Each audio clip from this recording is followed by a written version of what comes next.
Hello, everybody. We're now live. Hopefully, everything should be working as intended. I'm your host today. I'm also a ghost, so congrats. This ghost name is Fiona, and I'm a community manager for Raw Fury. And with us, we have today. Who wants to go first?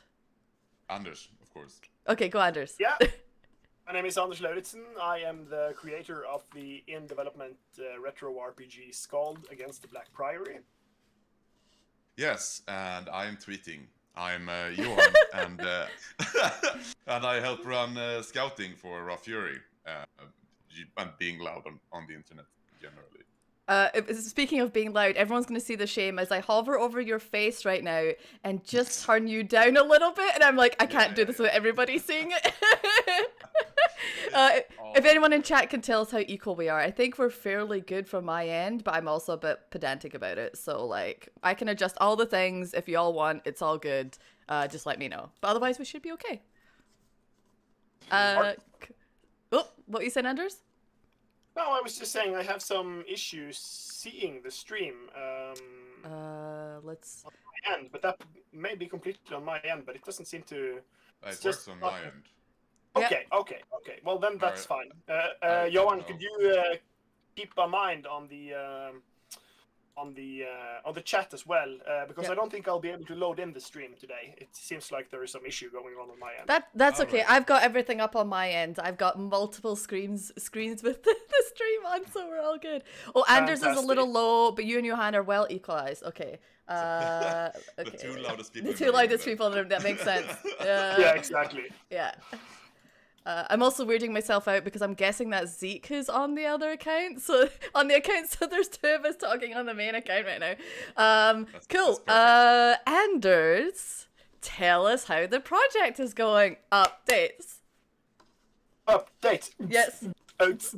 Yeah, things are going pretty good. Once we finish we wrapped the teaser last week. Makes it sound like a huge project, but it was I had a lot of deliveries to that, so it was really good to get it done. So it will be out. We'll be revealing it in June, I think, mid-June, at the same time as the demo. So people will have to wait, and that was sort of good to get past that milestone. Now we're just basically on getting the demo ready for mid-June. Doing a lot of work on the combat system at the moment for the game, so that what we put out with the demo is more or less final form of most. Even though we'll obviously have to add a lot of content, but like from a systems perspective, we should have something in the demo that we'll be able to iterate over and end up sort of in the final Gotcha. release version. Yeah. Nice. And having seen all that shenanigans happen in the back end, I can see I'm quite excited. It looks rad, and I can't wait for us to show it off for sure. To hear. I could just mention as well that we just published a new devlog update yesterday, so if people want to dig into that, you can see a lot of GIFs and stuff like from the work there. Yep. Johan, did you introduce yourself? I mean, I said I do. I'm like having a blank here. No, same. I was literally just. No, we did very laconic introduction. Yeah. I stopped myself from fucking popping a caramel in my mouth when Anders was talking because of my incessant need to have like sugary shit in my mouth, I guess, and not learning from my mistakes. So that's good. Do you want to never put sugary shit in your mouth? I don't know, man. I'll have something bitter as well. Nice. But yeah. But I can talk a little bit about what I do in more detail if people are curious or else. about that. Yeah. Well, I mean the TLDR is essentially I look for stuff to blow my mind, and then if I am lucky, I find a way to also help finance those projects, so that we can plug in the rest of the company and we can start getting shit done. Most of the time that means playing a lot of games or traveling around and meeting devs, and I'd say 99 percent of the time it also means letting people know, which is the awful part of it. You generally only speak about the happy stuff because the no part, like, it's worse for devs for sure, but it also sucks as a scout, honestly. So yeah, trolling screenshots Saturday, looking up what's going down, making my way downtown, and all the others. Oh no, that's a different trolling on Saturdays, Johan. That's not the same thing. I think it's worth mentioning as well that you were you were the scout that signed me, so Yes. why we have kind of a. Even though dropping out a little bit, I think we have a slight in and out on your end. I don't know if it's the connection. Yeah, sometimes you cut out a little bit. I don't know if it's just the sensitivity or if it's your connection. Okay. It's that kind of cut out where we still get the whole sentence because we can parse it, but at the same time it's like, yeah, so we're understanding what you're saying, but it's just okay. Yeah. Now I'll try just keeping the Twitch window. Okay. Well, now it's worse. I'll try to just keep the Twitch window, and we'll see what goes on. Oh, it's happening to you, Johan! No, he's doing on purpose, that butt. Yeah, sorry. It's okay. Making fun of people, I guess. But, no, and also Summer you're good, of Anders. 76, very much that, yes. No, but as I was saying, you actually, you were the scout that I approached for my game. Which we ended up working together. Oh. Yes. Yes. I understand what you're saying, but it's still part of it. Man. It's okay. Is there anyone in the house that is watching Netflix on 17 TVs? Probably. Could you guys just keep talking about what scouts do? We can start figuring out some stuff. So, this is the first time I'm on a stream with a ghost. How is death, really? Oh man, it's alright. Like, we talked about the other week about how we required souls to power the whole gaming process, and we'd stopped accepting souls as part of the contract of Raw Fury. So I'm kind of feeling that a bit now. I'm feeling a bit like, aging. It sucks. I mean, I'm dead now, so I guess I don't have to worry about it, but yeah. I mean, who says the dead don't age, though? I think it's like code, right? Like, after a while, you just become old code. Like, you get, what's it called? When something just gets out of tune, like you can't run this like you did on Windows 3.1. So you're just not getting an update anymore. You're just you're in stasis. Deprecated. Yeah. You're deprecated. Yeah. That's exactly me. So when you die, you become this sort of like human soul code thingy, and in the beginning it's fine because everyone's still on your same level, but then 1,000 years later you're kind of like, fuck, I'm a little bit left behind. What's this TikTok bullshit that's going down? I don't know what that is. And then another 1,000 years pass, and you suddenly you're deprecated to the point where you're essentially like the algorithm that opens doors or flushes toilets, right? So you're just sitting there in your own little fucking dead space going like, all right, I'll flush the toilets. You're so depreciated that it's like you're able to like almost hack reality at that point. That's why you're able to move things around and do things because nobody's updated. That you're just sitting in the back end like exploiting all the things that you've seen for 1,000 years. Oh yeah. I'm not there yet, unfortunately, so it really sucks. The most I can do is host streams and talk. Yeah, but so what you're saying is that you become essentially like a speedrunner, right? You've broken the game. Yeah, that sounds nice though. Yeah, it's nice. It's like I can still play video games. So I'm all right. They're still making video games, so it's all good. I mean, honestly, considering that I've 2 kids and very little time, I think I watch more games when I'm going to bed than I actually have time to play them outside of work. Yeah. So being a ghost and just like standing over someone's shoulder would just be like a very intimate Twitch experience. Yeah. It's the movie Ghost, but for the 2020s. You're not hovering over doing pottery and romantic music playing. No, you're just watching people play video games or watching Twitch. They got doomed to play on what? How are you feeling, Anders? You feel like you're... I don't know. I kicked some children and wives off the broadband, so we'll of the Wi-Fi. So we'll just have to see if that works. Okay. Yeah, I mean now it works. Yeah, you're I sounding mean, pretty good Okay, now. yeah, Yeah. that might have been it. Might have been yes. it. Okay, yeah. Let's just go for it. Yeah, All right. Heck yeah. sounds... So yeah, you were saying that I was the scout that signed you. Yeah. I think that Yeah, was you where were. we left off. Yeah, you were, and you were also the first person I approached in Raw Fury. So I went directly to you, basically. I remember. So we had an on and off relationship for about 6 months, and then you stopped calling because you are insanely busy doing what you do. Very sorry. Oh, No, the that is saddest very, love very story. fine. I didn't mean to ghost you, baby. It was just, that I was busy. Yeah, now it's me and DJ now. It's me and DJ now, so you Yeah. can just Friendship cancelled with Johan. Yeah, exactly. No, No, but DJ I is my think best you- friend. Yeah, Yeah, exactly. My new best friend.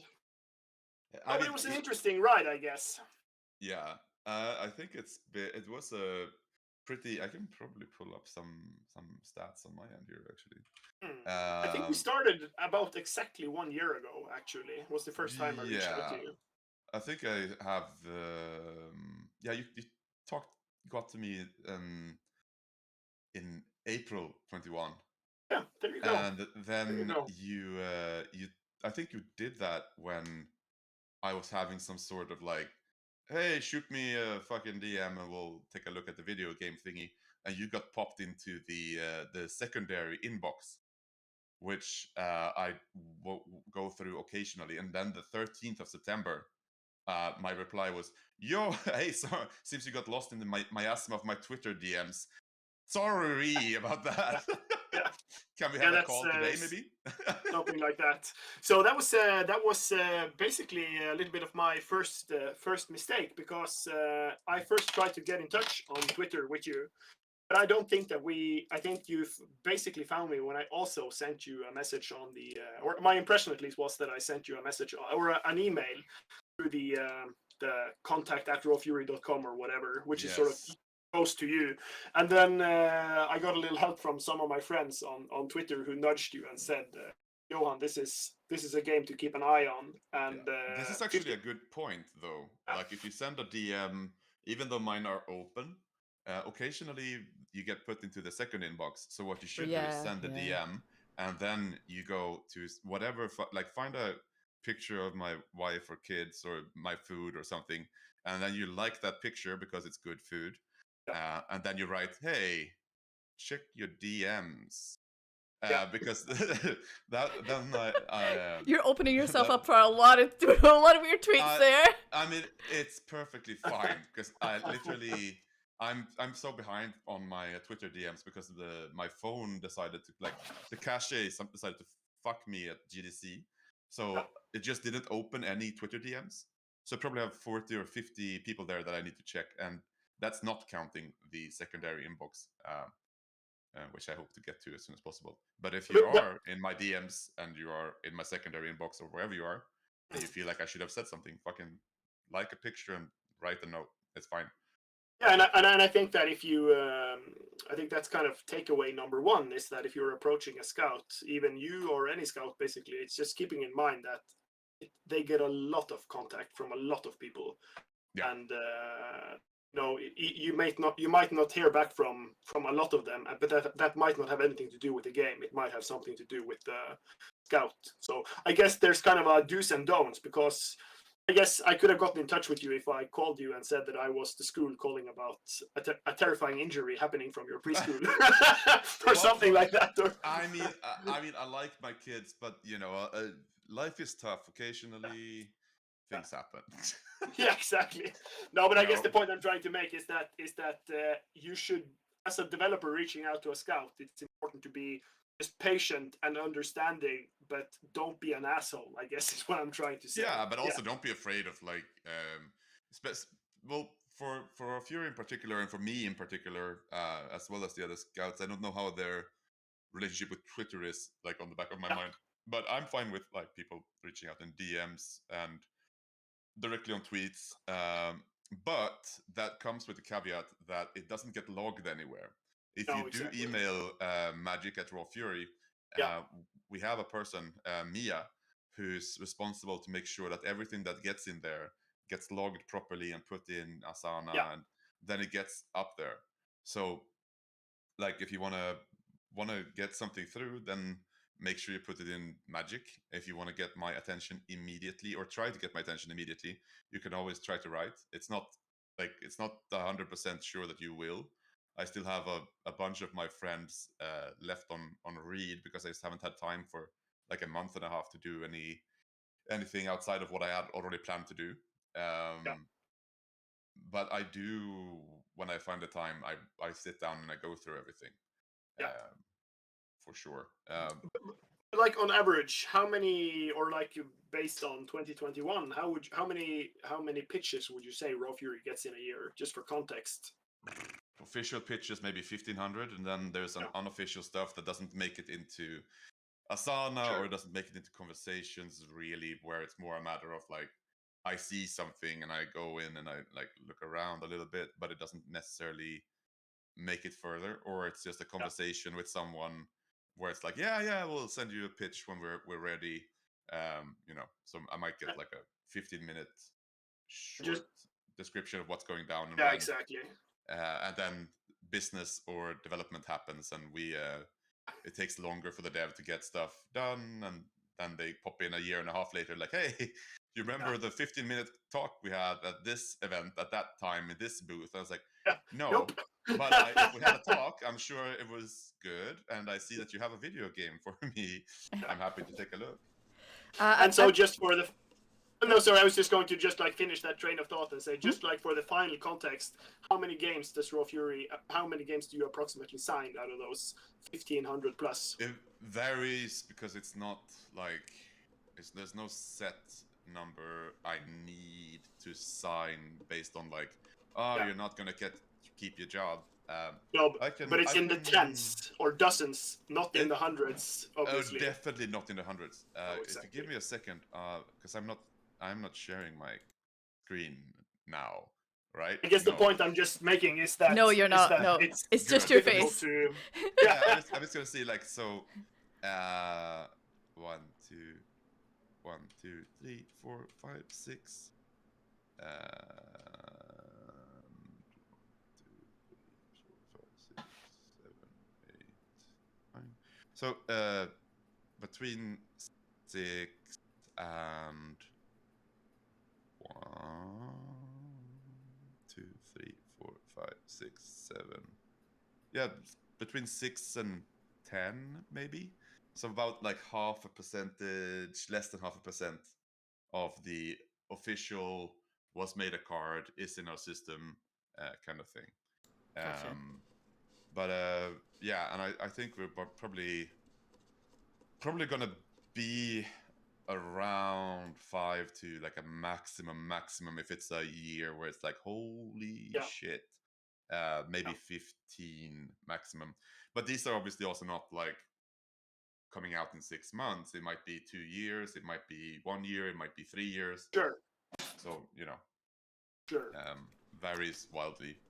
Yeah, but I guess like the interesting point is that it's obviously it takes a bit of work and sort of tradecraft to manage to nail down a scout long enough to get them to, Yeah, I mean, to an extent, we've always had the issue that we have been like a small company, and we're kind of like running a skeleton crew-esque. We were 15 people when I joined, so we were not like small at the time, but we only had one scout after like 3 months when Callum shifted to another thing. So for a long time we've been behind essentially on scouting. If now finally we have grown enough that we can like put people into the scouting role, and my current goal is essentially to make sure that before August we are up to speed with literally everything that's come in, and after that we should never be behind again, because now we have the bodies and the time to actually do that. But I mean, we have also been playing literally everything that's been sent to Magic. Yeah. So That's amazing. That's not the normal way of doing it because it eats up a lot of time. But at the same time, when someone pitches you something, you want to at least get feedback back. And sometimes it's not great feedback. Everyone can have a bad day, me included, very much. But at least like that another human has touched the project, looked at it, thought at it from the intended perspective. Like, can we sign this? Is what's going on here? Yeah, exactly. And you get something back at least. So Fiona, I think you had something to say, but also talking to Johan now, I'm thinking of things I didn't think of initially. So I have kind of like a couple of follow-up things if you, but feel free to interject anything, Fiona, if I cut you off. Oh, I was just going to bring up some questions from chat since we've got them right now. If you wanted to answer them, or do you want to wait? No, do it now. Okay. So Dom asks, how best to bribe the scouts? How are you best bribed, Johan? I mean, I'm pretty open with what I like. It's the Dungeon Caramels? Keeper license. I don't fucking like caramels. Stop eating them then. Yeah, but stop stuffing them in your face, Johan. Yeah, but my wife has this fucking she has this candy bin, and I avoid it. But then I had to clean out the fucking place it was in, and I was like, "Ooh, caramel." So it's your wife's fault that you can't keep your fingers out the caramel jar. Yeah, no, she's keeping me fat for reasons. But no, I mean, I'm pretty hard to bribe in that sense because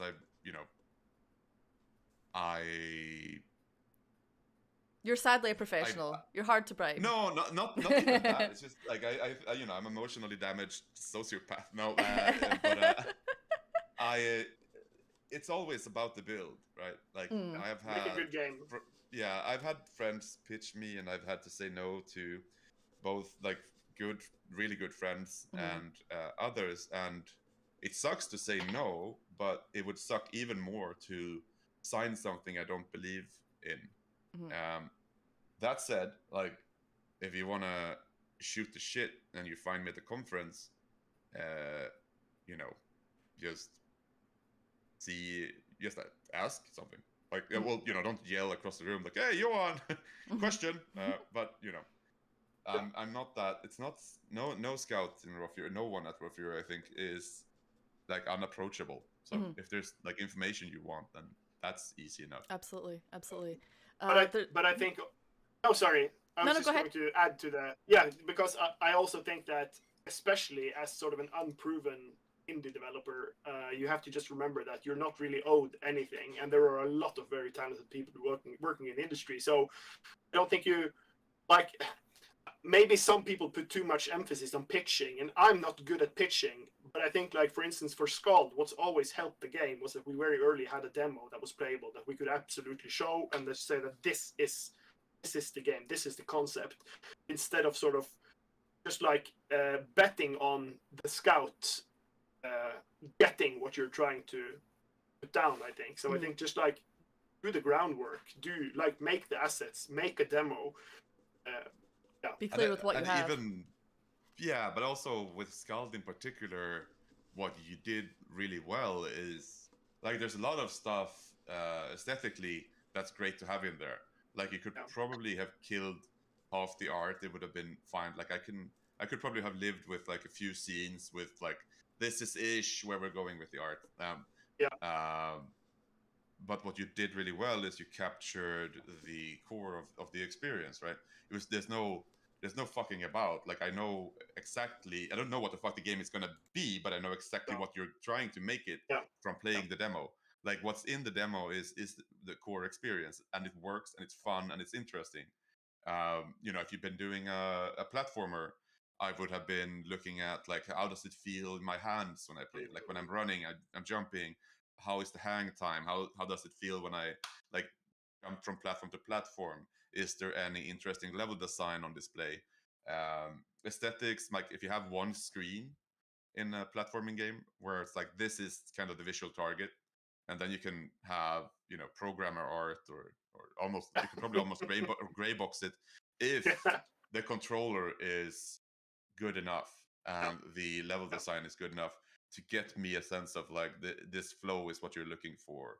I mean, different games have so different levels Different of strengths, yeah. yeah, but it's also like different levels of like how much work do you need to put in to prove it. Like there's a reason why, you know, you can do like a paper pitch, like not a paper pitch as in there's no build, but you can send me a fucking deck of cards if you're making a card game. You can take a cardboard box and just fucking write on it, Yeah. and then I can play it with my hands, right? So there's going to be a lot of time going into the systems and the systematic work there. But for a build, you can literally just hand me 55 different like cardboard cards, and you can play the computer side of it, and then we're good, right? Whereas if you're making like a heavily systemic, like an RTS, for example, which is like AI balancing, you have to have units, you have to have base building stuff. That's just so much shit that needs to work, and probably also some sort of like, either you have done multiplayer games and I know you're fine, like you can do it, and if you haven't, you need to have some sort of multiplayer component in there, or prove it to me that you know what you're doing, because it's going to be tough shit. And if you're making I think you're gonna be making Hollow Knight. Exactly. Yeah. Exactly. I think what you put across has to kind of convey an experience. I think that's like, you have to kind of play it and then get an impression of what is the experience, like what is the core experience of this product. Yeah, and also like does the dev understand what the core is? Like if you send me a platformer and I spend the first 5 minutes with like a enormous amount of exposition for a story that's not going to be relevant for me until like the whole thing comes around. Like if my minute to minute or second to second gameplay is jumping, gliding, doing whatever, and you spend 5 minutes on exposition, then I'm like, well, maybe the story is going to be important, that it's going to enhance the emotional beats of the game down the line. But if the jumping feels like shit, then you know you didn't spend the time on the right thing. Yeah. So yeah. I want to move on to another question. Yep. So this question was kind of like more specific, but I think we can actually extend it a little bit more. So this was the Null Pointer Game said, do you think it's almost always worth budgeting for community role in your pitches nowadays? Now I would say I would broaden this to even just when people are pitching you a game, Johan, like, and they're looking for a budget or whatever, like what sort of other things should they take into consideration when they're, because obviously they might be looking to hire, and then in this point they're asking about community, so do you have any pointers or thoughts on that? I mean, if you're looking to hire, you should put it in the budget. It's fair. I guess I can't speak for Null Pointer Games, but I'm guessing it was mentioned because I do feel like community can be kind of overlooked, or like you're just sort of like, oh shoot, we should maybe do that. So maybe that's why it was mentioned. You can let us know, Null Pointer. It's actually a very, very good point. So much of the early stuff and later stuff as well, of course, relies on you having the ability to spend the time building a community. So having a community manager in the budget, I think is perfectly fine. I see it all the time. I think I should see it more often, and I definitely agree that it's an overlooked position, because while you can with marketing build buzz and build like Wishlist and yada yada yada, the stuff you can do with a good community manager that understands your community, if you don't have the time yourself, is to build long-term loyalty and engagement, right? So word of mouth marketing from now it's going to be a bit of jargon, I guess, but word of mouth marketing from evangelists, especially friends, right? Recommendations from a friend is the holy grail in all marketing. Yeah. Having someone that you trust go, fuck, dude, you should definitely try this. Yeah, that you can't pay for that, right? There's no amount of money that's going to convince you more effectively than that. Agreed.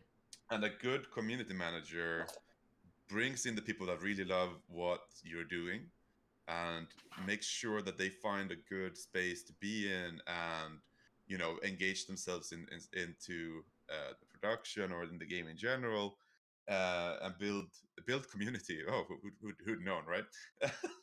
uh, and over time, if that's being handled properly, that will be a force to reckon with throughout all other aspects, when it comes to like selling the video game in the end. Mm-hmm.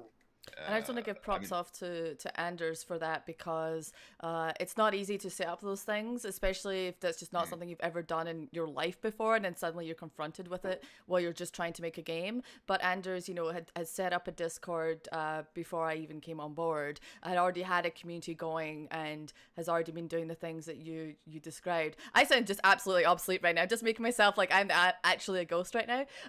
But what I'm saying is that like that sort of putting that beginning effort in from Anders really sort of kickstarted that process. So if you're not able to do that, then yes, you should put in your budget that you're looking for a community manager if you yourself are not able to put that time and effort in, or just don't feel like you have the skills for that, for sure. Yeah, and I also think that like having a community, for me, both in approaching Raw Fury, but also approaching some of the other partners.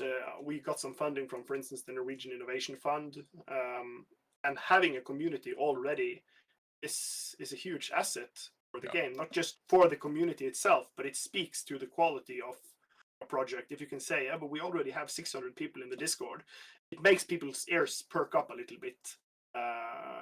At least that's my experience. So I think that I mean, there's a lot of good reasons to. It's a proof of interest, right? Yeah. And it doesn't need to be like, oh, we have 2,000 people clamoring every day. It can just be like, look, we have this dedicated group of people, and they're wild for it. And it's like, right. Then there's clearly an audience. And if you by yourself or your group of people have been able to find these people, and then they found you, whatever it worked. They made the conscious decision to join your community, and then they stuck around in your community.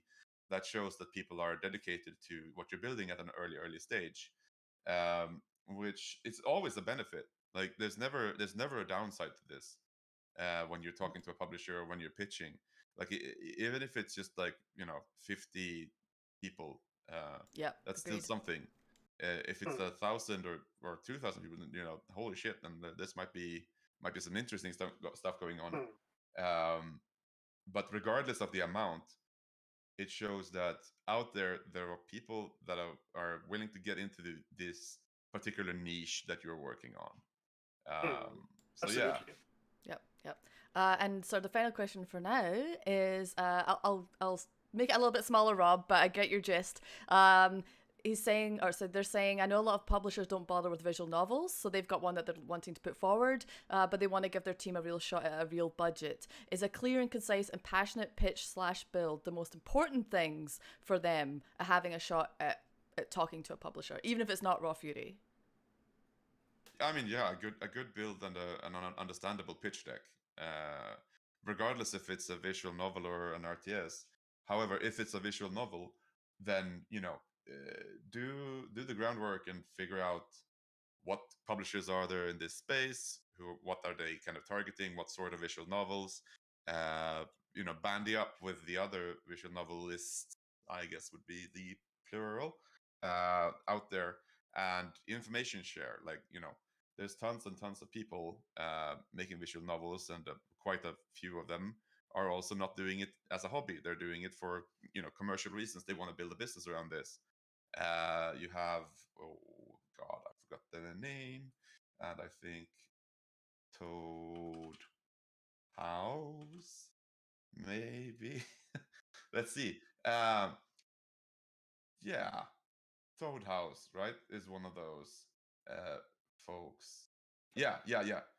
Toad House is one of the companies I'm thinking about. That's great at like being out there talking about the work they do with Call Me Sarah, which is a visual novel, and it's been in the works for quite some time. And even though like traditionally Raw Fury hasn't published any visual novels, I still know about this one, and I would check it out in a heartbeat to figure out if it's something that's interesting. And I spent some time with researching just because I thought that they were interesting, and they clearly have an audience that's engaged in what they're doing. So yes, a good build, a concise pitch, but there's more stuff you can do before you're at the point of pitching. If you bandy up with others that are in a similar position. There's also Alan Wen's publisher list. Alan Wen publisher list. Let's see. I'm doing very. No, wait, fuck. That's the wrong Alan. Alan Dang. There we go. My brain is slowly coming online from my sleep-deprived state. I'm posting this in our eternal chat because apparently I'm not logged in on Twitch. Yeah, go for it. Go for it. You want me to post that in the chat?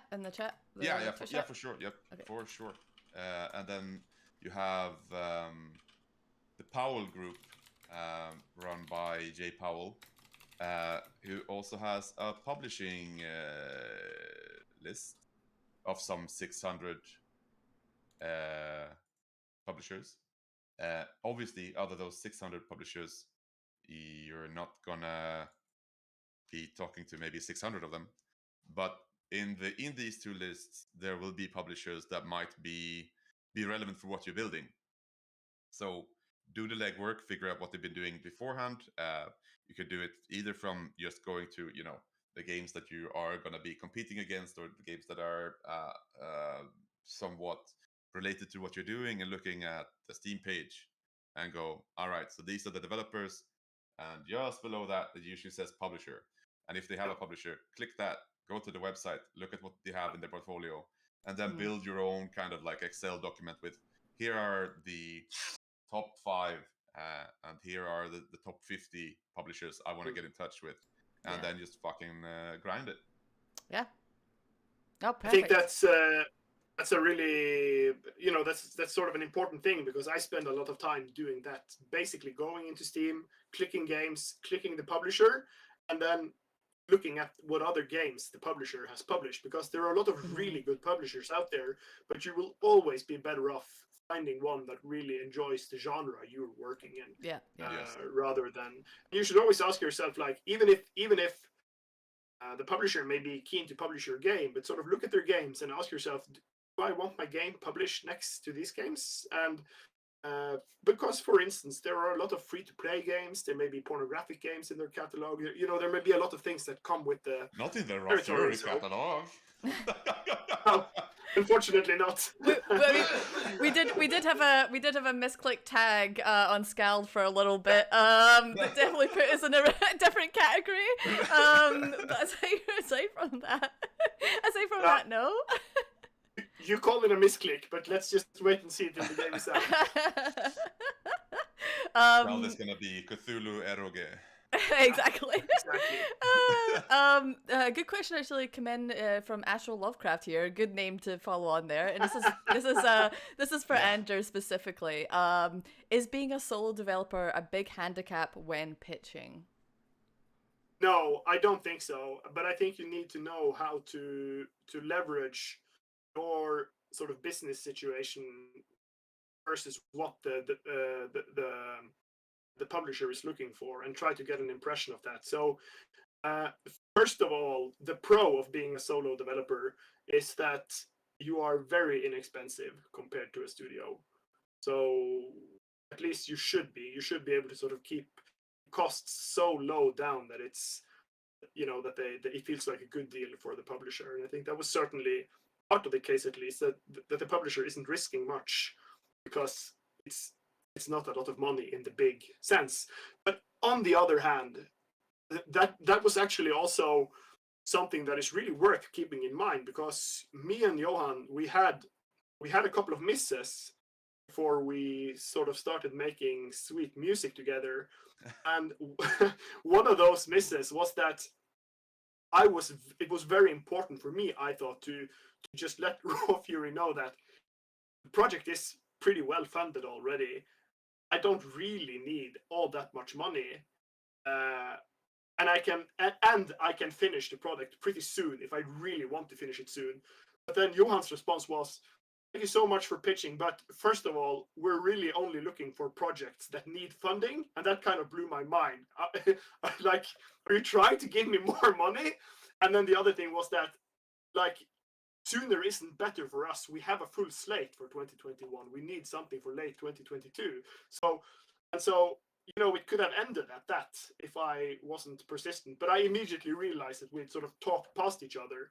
But it's important to keep in mind that just make sure what you need and what you can offer, and then try to sort of scope out what the publisher needs and what they offer. And even if sort of the first feedback may be, no, we don't really do, for instance, like, we don't do solo developers or whatever, just like, don't think of it as a rejection. You should instead kind of switch to a mode where you start looking at, okay, but what is the opportunity space then?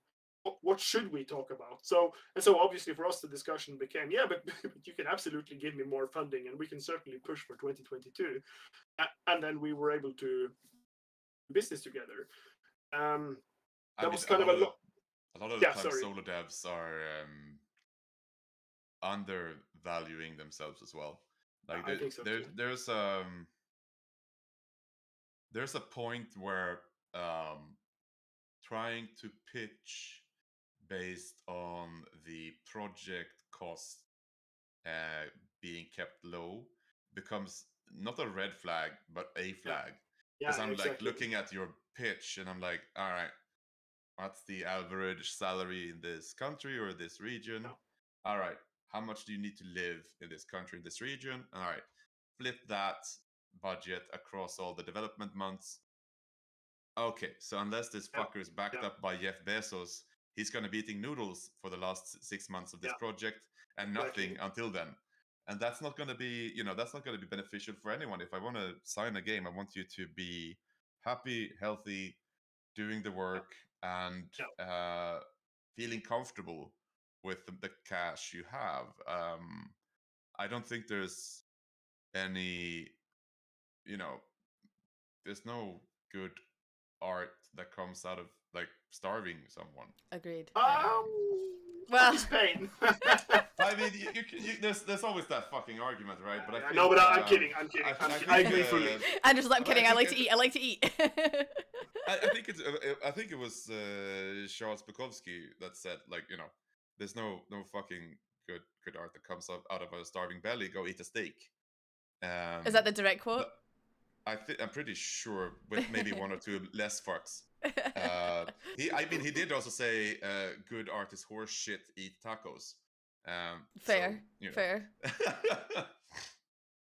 but yeah, I mean, if the project is interesting and it's within my budget range, I would rather find a way to make sure that like the budget fits the situation the dev is in.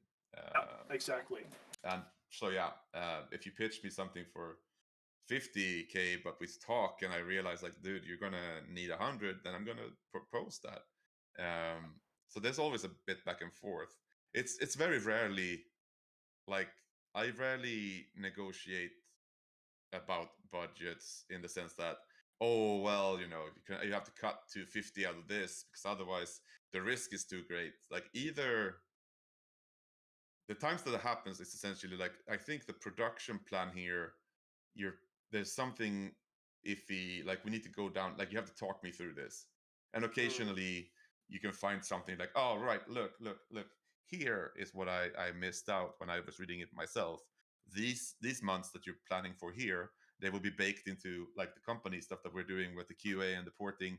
Like, you don't need to have those 3 months because that would be ongoing throughout. So we can kill that, like get those out of there, and then it makes much more sense. And shit like that. But otherwise, when you start arguing budgets like you're haggling, like, either you believe in the fucking game and you believe you can do 2, 3, 4 times as much for the game than what the dev can do for themselves, and the investment, or you don't. And if you believe you can do 2, 3, 4, 5, 6 times more than what you're going to invest, then make sure that the dev has some safety nets and some fucking checks and balances in place, and food on the table, and happy wife and kids. Like, you don't want to. Oh, that's a passport. I'm not gonna wave that around on stream. Um, No, but budgets can be adapted. Generally, solo devs in particular compete with price by just the sheer fact that they're solo devs.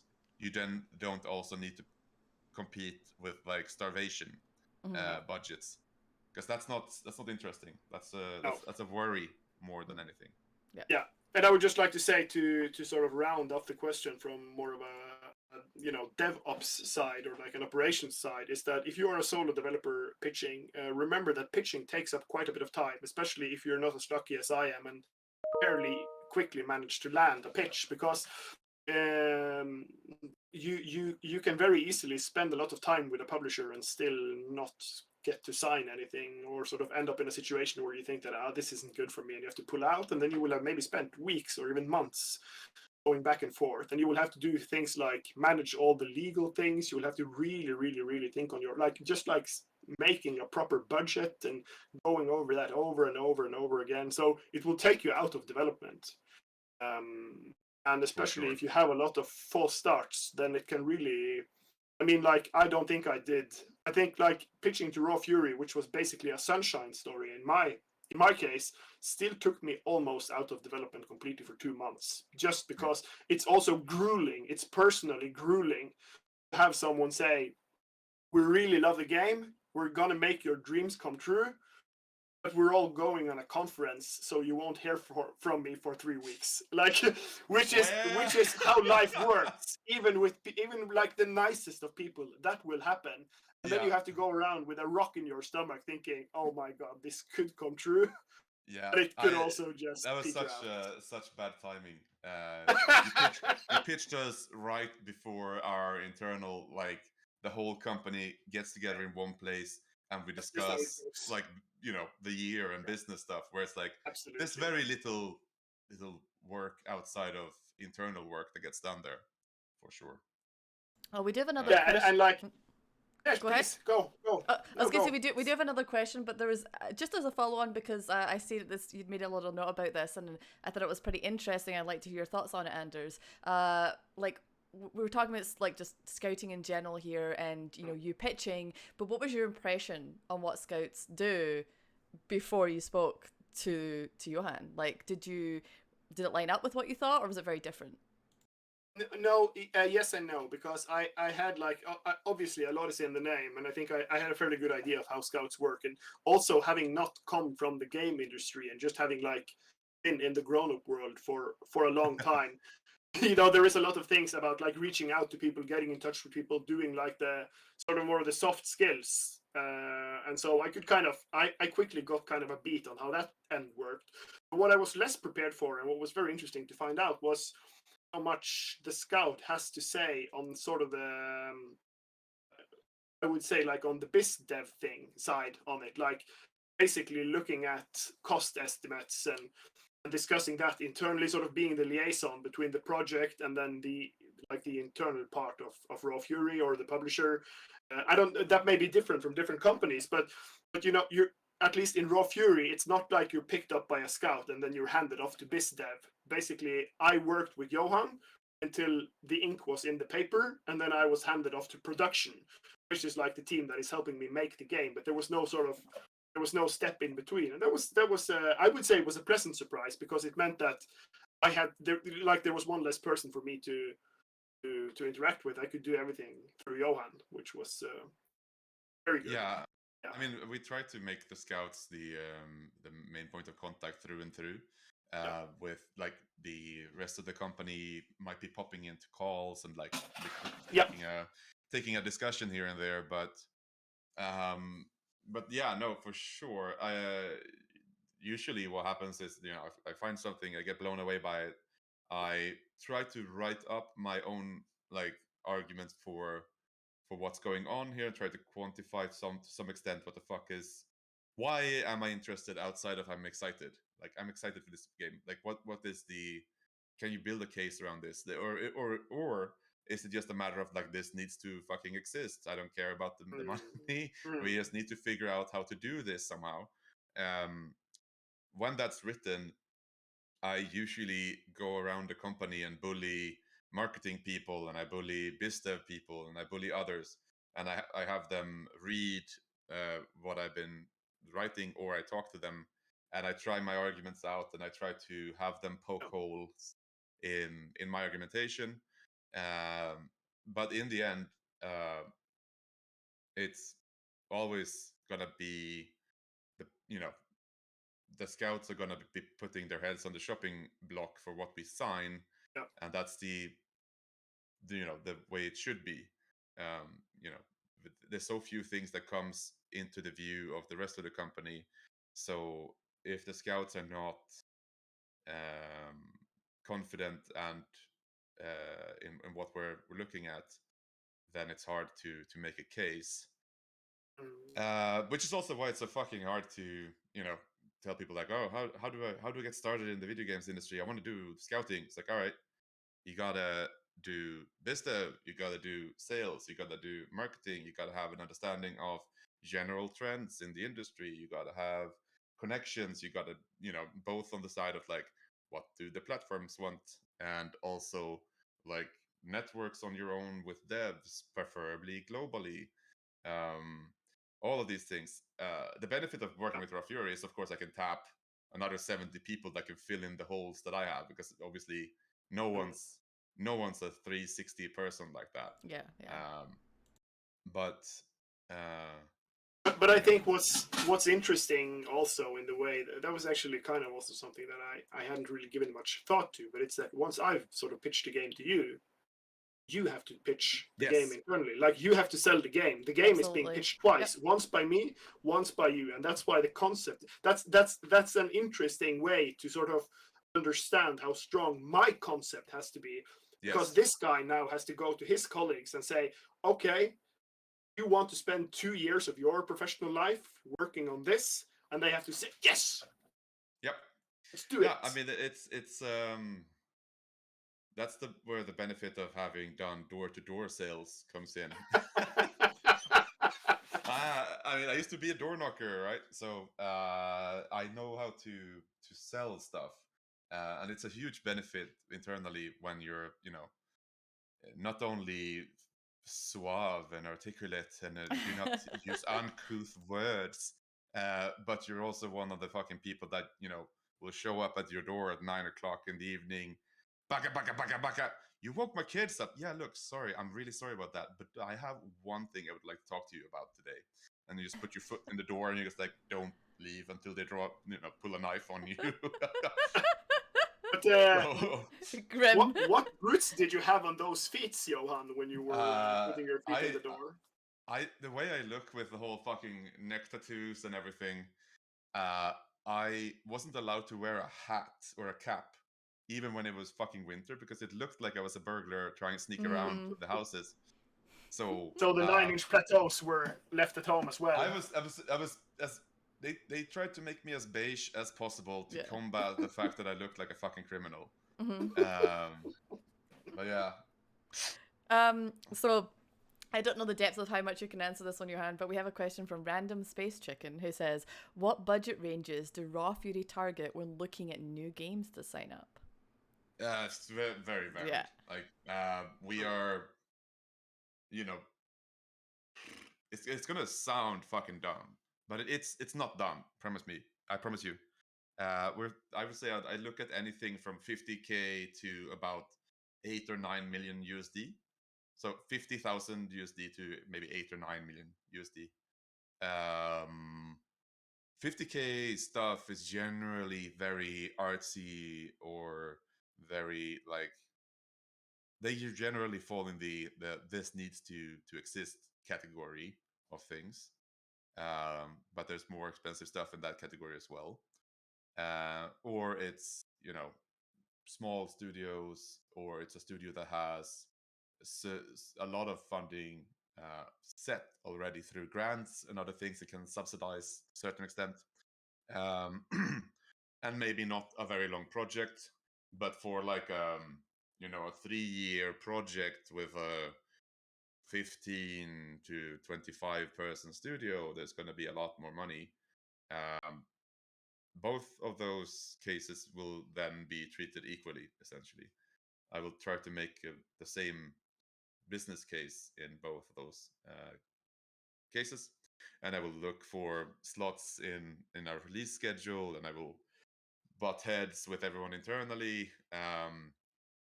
But I think the budget range is important to know, but more interesting, I would say, is for when are you looking for stuff right now? Yeah. Especially, I think it's fair to say that it's probably quite a few projects that will end up above 8 million that needs to worry about like the range of our budget, because they will know, and that in that size they will have a business developer, they will have figured things out on that end. But for smaller projects, asking, what's your release schedule like where do you have any slots for 23, for 24, for 22, for 25? Right now, for example, I'm 99% sure I won't be able to sign literally anything that's not really like gonna have a release candidate done at the earliest Q1 2024. So, pitching me stuff for 2022 or 2023, particularly first half, is gonna be a bit of a waste of time for you. But so yeah, I mean, it's important to know the budget range, but it's even more important to know just like how full are you as a publisher right now. I think publishers should be more open and upfront with that, and I'm hoping that I can help facilitate that in the coming months. I don't know, put up a fucking tweet, I guess, pin it to my thing, just saying like this is the range of time I'm looking for right now. Can I quickly throw in a question? One of our chatters is about to leave, and they just wanted a wee answer. Sure. They were just they're asking if we're Raw Fury, I guess, is going to be at Develop, which is, I guess, a con that's going to be in Brighton, UK, in July. It's in July? That? Yeah. I want to go because I really like Develop, but I also have to check with my wife if I can.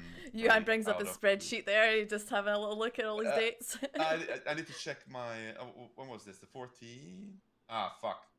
Yeah, no. I don't know. Okay. I don't think so. I have a anniversary for my wife. That space. I did wife things at some point in my life, and apparently I planted those right in the Brighton Develop week. Yeah.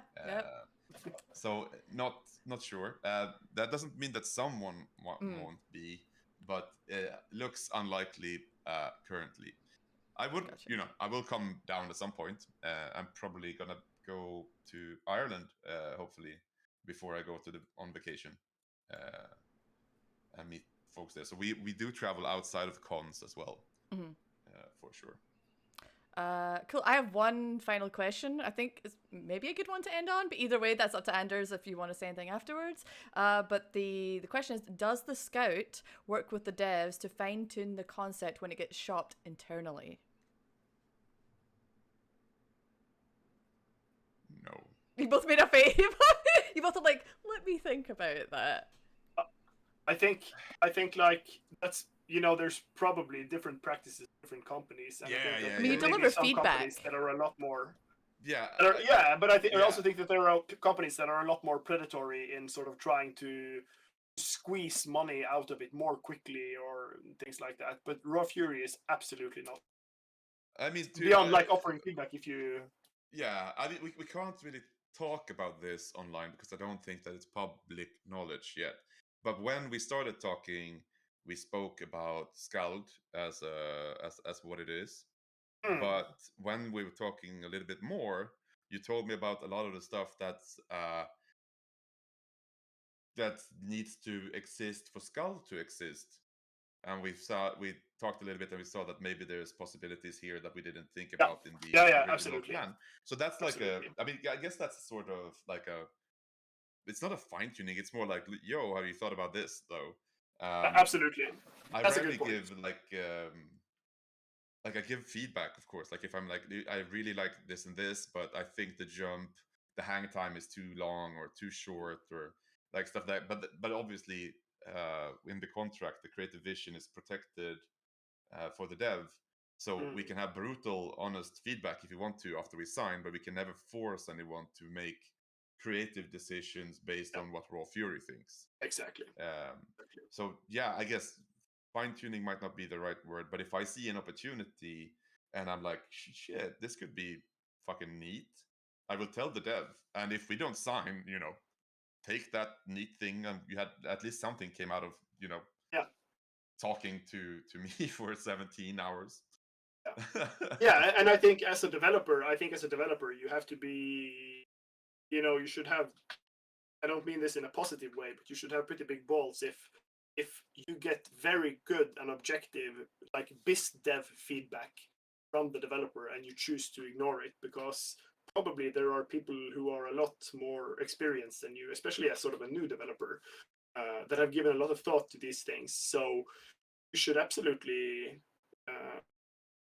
you shouldn't be too fast to dismiss it either. But for me as a developer, I've gotten a lot of really, really good and interesting feedback from like more like a business perspective. And what Johan is referring to is the decision to publish the content editor for the game as well. I assume. I think that was what you were referring to. Yes, was the Yeah, exactly. Which is something we've talked about publicly, so we can talk about it. Good.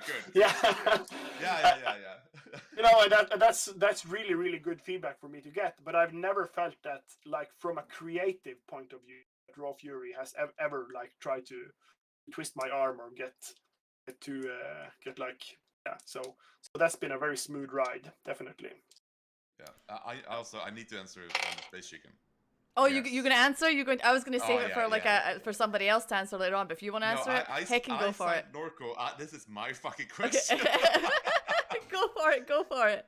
No, I think that there's the thing with when people go like, oh, point and click games are dead, or the genre is dead. No one's done anything since the 90s, yada yada. It's coming from people that don't play point and click games. They're coming from people that don't understand the genre of point and click games. If you look at Primordia, you look at Wormwood Studios, you look at the other Gilbert that's not the Gilbert that's making Monkey Island, but the guy behind Unavowed, and many of these, like Blackwell Legacy. There's so many fucking good point and click games, and they have been done in the last 20 years, not in the previous 30. So the genre was never dead. The niche, while a niche, is big enough if you make the right stuff for it to build a company around and have people employed. It's just a matter of knowing who you're talking to. So a publisher might go, well, that's a tough genre. We can't really sign stuff for that because it's so small. Well, they don't know what the fuck they're talking about. Either that, or you've budgeted your game, absolutely dog shit. But probably it's a matter of just like, we don't have the experience talking to these people. Raw Fury signed Kathy Rain is one of the first fucking games that we signed. We've signed Whispers of a Machine. There's been, and Norco now recently. Norco took home the fucking Tribeca Games Industry Award, the first ever Tribeca Award, the one of the most mainstream awards you can win in movies and arts and stuff, right? Outside of like Hollywood bullshit. Fuck anyone that says point and click is dead. And I mean, SKALD is also a super niche game in many ways, but the audience is gonna be there because it's not about is this niche, it's how big is the niche.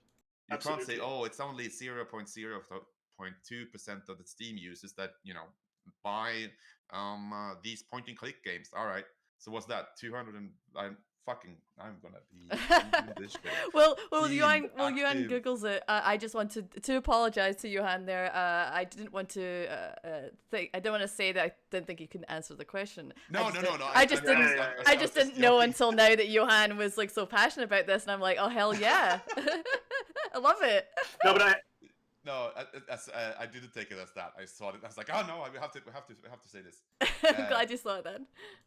Yeah, 120 million monthly active players on Steam in 2020. 120 million fucking people. If you can get 0.02% of that to fucking buy your video game, and if that's the niche you're in, that's a lot of fucking people buying your video game. It's a lot of marketing and it's a lot of work, but it's not dead. It's gonna continue existing. It's been here since the fucking dawn of video games. Mm-hmm. It's not going away. Yep. I think Now, bring back arena shooters. No, but I think this is an interesting discussion because the exact same argument has been made about RPGs, and at the end of the 90s and early 2000s, RPGs were dead. Yeah. And especially RPGs that have a graphical expression that was not based on a 3D or first-person perspective. And so there is one of my biggest inspirations for starting SKALD is actually something that Josh Sawyer from Obsidian Studios said in relation to making Pillars of Eternity's games. And he said that the audience never abandoned isometric RPGs like Baldur's Gate and so forth, but the old school publishers did. Not the new publishers like Raw Fury, but the big publishing houses that were monolithic back in the late 90s and early 2000s. They abandoned the games because they were maybe less profitable than, as you say, like first-person shooters or whatever was the fad at the time.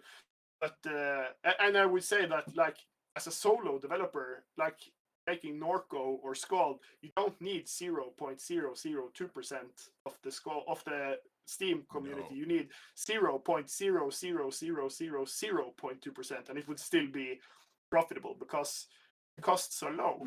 You're a one-man company. You're not 100 people. A lot of people out there playing video games, and a lot of them are, that played these games when they're younger, now in their 30s and 40s, and they're wanting to live that experience. Absolutely, like they want to enjoy that. Yeah, and it's also just as you say that, like, it wasn't, the games didn't go away, the publishers did, and a lot of that has to do with there's a profit thinking where you need to make short-term easy money to continuously grow the company revenue. It's the shareholders. Yeah, and then you go like, all right, let's do this somewhat data-driven. We know that first-person games have a higher number of average players across any title or across any genre. All right, let's just fucking shove things in that then. All right, and then the next thing comes. All right, so Battle Royales is making the rounds. All right, let's do that then. So, and it works if you're a large enough publisher because you can just fucking dump millions and millions of money into this and then push it up. But it doesn't take away the viability of the other project. Sorry, I can rant about this for another hour. That's okay. My point is, don't look at what large publishers or super successful companies say about this or that. If someone says something sweeping like, oh, that genre is dead or you'll never be successful, fucking prove them wrong. Do your research. Go on Steam. Go find projects that are doing this because they are fucking there. Absolutely. There's a great website by Lars Doucet. Here, I put it in the chat. Where you can essentially do like a cross-reference of projects that you are interested in. Like, let's shove in Unavowed, if I can spell it right. No, I cannot.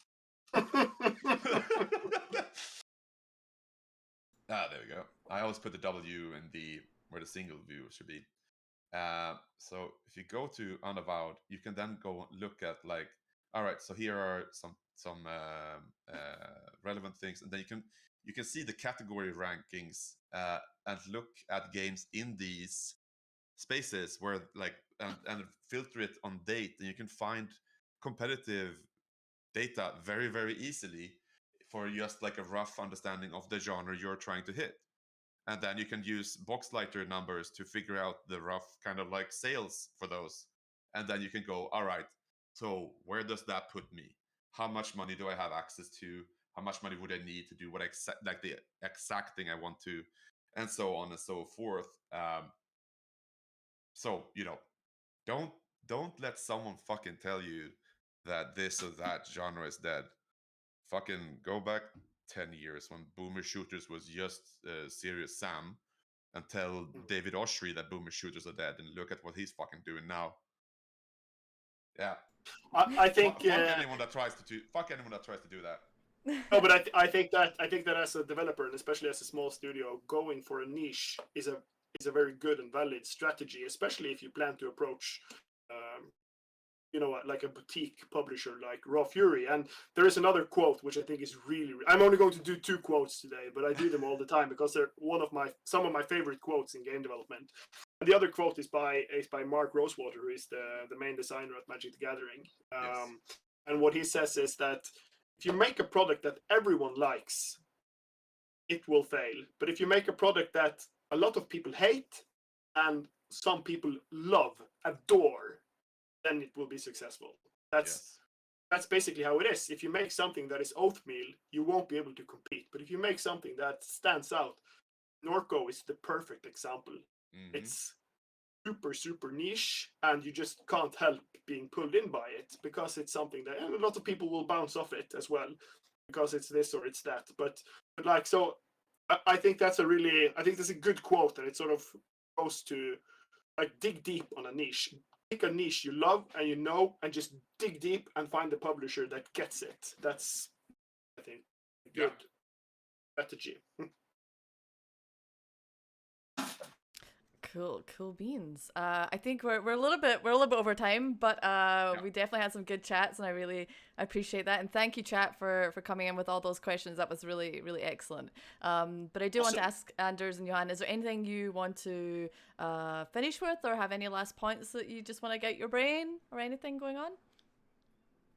I'll just go off. So I'll think it's easier to just slide out like slowly out of the slowly out of frame.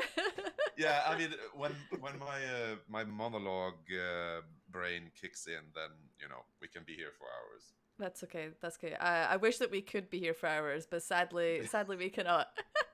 I just want to say, if you are really interested in SKALD, please follow the Twitter. We also have a Discord. We've got Raw Fury Twitter, Raw Fury Discord. If you go to Steam, just type in SKALD, you'll get the game. You can also play the Prologue as well. It's still up, yes, I think so. And yes, it is. I don't know why I said that. I literally have loaded it like 4 times in the last 2 days. I don't know what's wrong with me. So yeah, you can give it a try out for sure. We'll hopefully be back in a month with another stream. And I want to say thanks to Johan for joining us today and giving us a lot of good information, solid information. Fantastic, Johan. Thank you so much for being able to join us. Thank you very much. No, happy to. Just like in closing, I also always try to say that my DMs are always open on Twitter and on Discord. Just reach out if you have any questions about sort of the developer side of working with a publisher or approaching a publisher, and I'm always happy to help. And and also, like, it's been really fun to have other members of the Raw Fury team on these streams. And if there are like either specific people or roles in the company that you would like to hear more from or hear more about and learn more about, just let us know, and we'll make it happen. Yep. Yeah. Fantastic. All right, chums, have a good rest of your day. Everyone in chat, have a good day too. And we'll speak to you all later. Thank you again. Bye.